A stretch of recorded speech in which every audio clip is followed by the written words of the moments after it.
Hey, it's Dren here, and I'm talking today about recording with small amplifiers and guitars. It's one of my favorite topics. I love working with small amplifiers. We hear a lot about working with big amps or big combo amps, or even working with deluxe reverbs, which I do, or boogies or whatever. I'm talking battery powered, these little guys.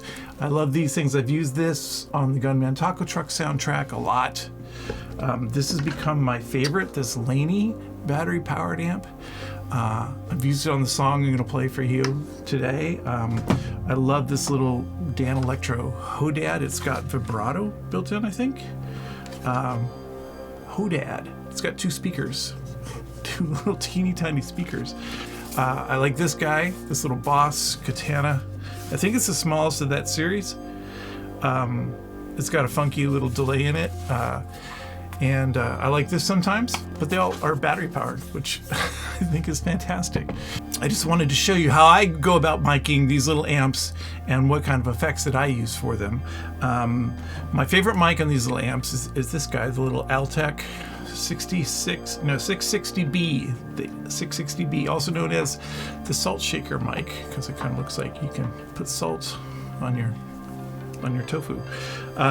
Unfortunately, mine is, I just tested it today, it's not working, so I've got to look into this and see what's going on with it. I love this little microphone for these things, but I will do a demo with this mic, this Electro Voice. This is a 635AB.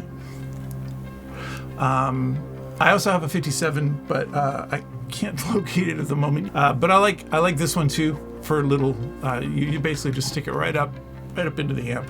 You don't have to worry about too much low end, obviously, so you don't have to carve that out. For this video, I'm going to talk about fuzz pedals and little amps. So this one is involved, the MXR Submachine. That one has been involved in this. Full Tone Ranger. This I just use usually as the first in the chain and give it a little bit of a bump in the treble. Got this Teisco. I love this thing. It's just the Teisco Fuzz. It's white, it's beautiful, and I love it. My other favorite one is the Mas Malo. This one is a really versatile pedal for doing studio stuff. You can just tweak these. Sometimes I put my amp, and if I'm using a bigger amp, I'll put it in the other room and run a long line to it. Do a take, and then I'll kind of tweak these controls and do another take. It's inspiring enough that I just get different ideas for different parts of a song or different guitar parts to try retracking them over and over again and see which one works best. Because you might be saying, Dren, why don't you just use an amp sim and some EQ? And yeah, sure, that's one way to do it. You can do that. This is the way I like to do it because I like to just get down the ideas. Sometimes I get inspired to do new things when I'm playing with these knobs and then trying different microphones. You'll see here I've got some ribbon mics on some of these things. The Altec is on most of it, but I've got some ribbon mics on certain things too. When you're going through that process and just trying different things, you end up getting some different ideas to record and lay down. You'll see how disorganized my tracks are, and you'll see that I've tried a lot of different things. And that's okay. I like doing it up in the front side of the production rather than going through and trying a straight guitar track into an amp sim and maybe some simulations of fuzz pedals and that sort of thing. And I like front loading all of the guitar sounds.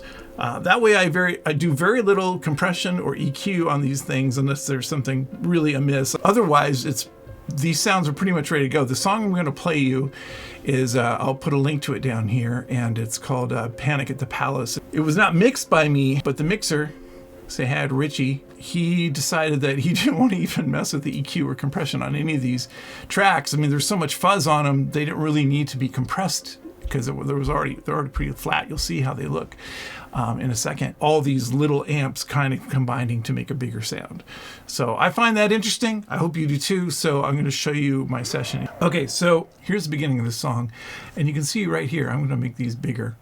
These are the first two tracks, and I panned them left and right. It's the tiny little Laney amp. It's this one going through. It looks like I said it was the Teisco Ranger with a ribbon microphone. That was the label I gave it. So I did that twice. So we'll hear how this sounds.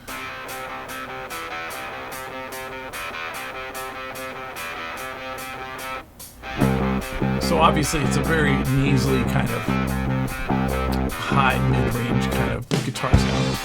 And then things start to build out as this goes further on. So I'll skip like to here. You can hear the Marshmallow. I don't know which amp this was. I should have really taken better notes, but this is the Marshmallow guitar. Just you can hear this one versus say this one. So I'll go back and hear that. So I would bring in the other amps and other sounds, again, being inspired as I went. But this is the Submachine, this is the MXR, and it looks like I've got the octave on for this sound. Okay, the metal muff I've got over here.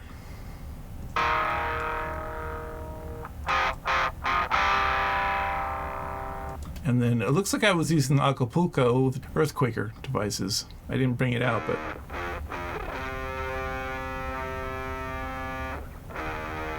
And then I combined it with the Marshmallow, so I had all three of those going on this part. Left and right in the center. And you can see I don't have any processing on any of this. Okay, and then I've got this kind of weird part. And then that was kind of working in tandem with this part, with this guitar part.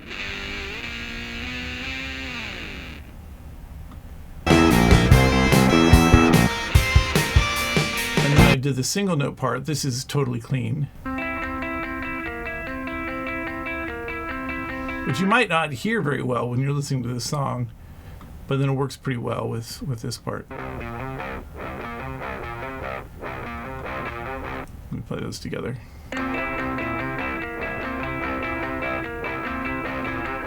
Let's see what this is.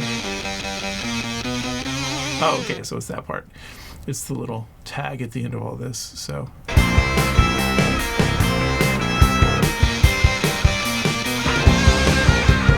Oh, and then I love this part. Yeah. So that, look, I labeled that Metal Muff Laney, so that was this one with the Laney. I didn't put down which guitars I used, although I think it was mostly this one over here. You'll see in a second. And look at all these mistakes. These are all things that I just ended up not liking at all. Got the orange amp, the Teisco with the Altec. I guess I didn't use the Teisco with the Altec on that. Maybe I didn't like my playing. I won't play those for you. You don't have to hear them. I think I tried a Teisco with a wah and just a set position to get kind of that tweaky, trebly wah sound. Because I was convinced the Submachine was going to be the answer for this song. And you can see I didn't end up even going with it. But sometimes that helps give you a texture to the piece that you're working on, to the song that you're working on, is going through and trying all these things. You may have a very clear idea what you wanted when you started, but by the time you go through and make all these little experiments, you find a whole new texture, something you would have never guessed. Maybe you have a very long guitar part, like maybe it has low notes and maybe it has some high notes in it. And as you go through this kind of process, you might start to realize, oh, you know what, that low sound, that would be really well matched with this combination. And you go ahead and record that low sound, and then you record the high part with a different combination. It gives you the opportunity to see how you can use different effect sounds for different parts in your song. There's a good example. Two kind of oddball parts. I wouldn't have thought of that second part, this one down here, if I hadn't have played this one first. I came up with that. I just thought it was a neat part. I just recorded it. I didn't know if I was going to use it or trash it or what.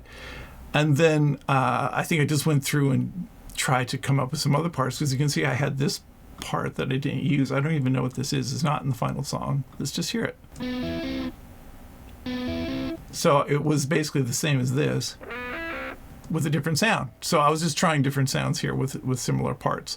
But I wouldn't have come up with this part if I hadn't had played this part first. So that's kind of my point. Okay, so now I'm just going to run through some general sounds, and you're going to see the overhead down onto this mess of my desk. So brace yourself.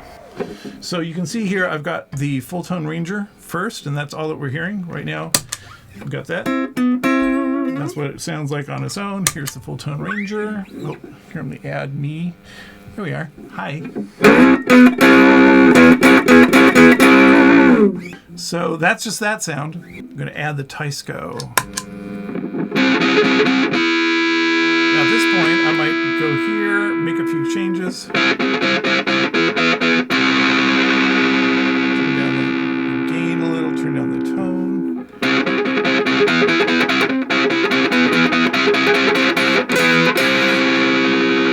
It's on the rhythm pickup. Both pickups. But you get a pretty nice sound from a battery-powered amp, right? And you just layer a couple of those, and you've got a nice guitar sound. It doesn't have to be a whole bunch of different big amps. I'm not really pushing this against recording with bigger amps, though. I think more of what I'm comparing this to is using amp simulators and changing your sound on the back end rather than on the input. You can flip this octave on here and get a...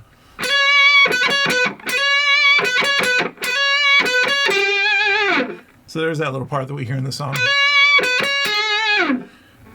with the octave. So it's great for little high parts like that. And then let's just hear the mouse malo by itself into the little amp.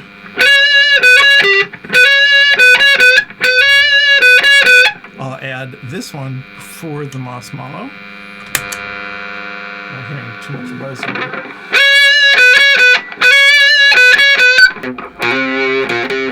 I think this one had more gain on it, so I'll turn up a little more gain, turn down the level a little bit.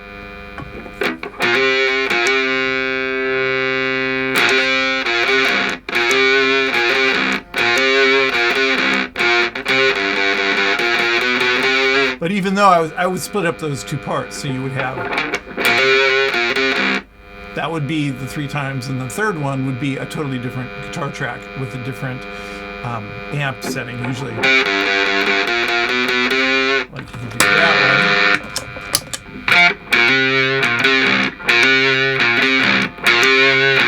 one. That part sounds great, and then switch over to this for the other part, even with this. And that's exactly how we kind of go through that. That's a lot of fun you can have all day long.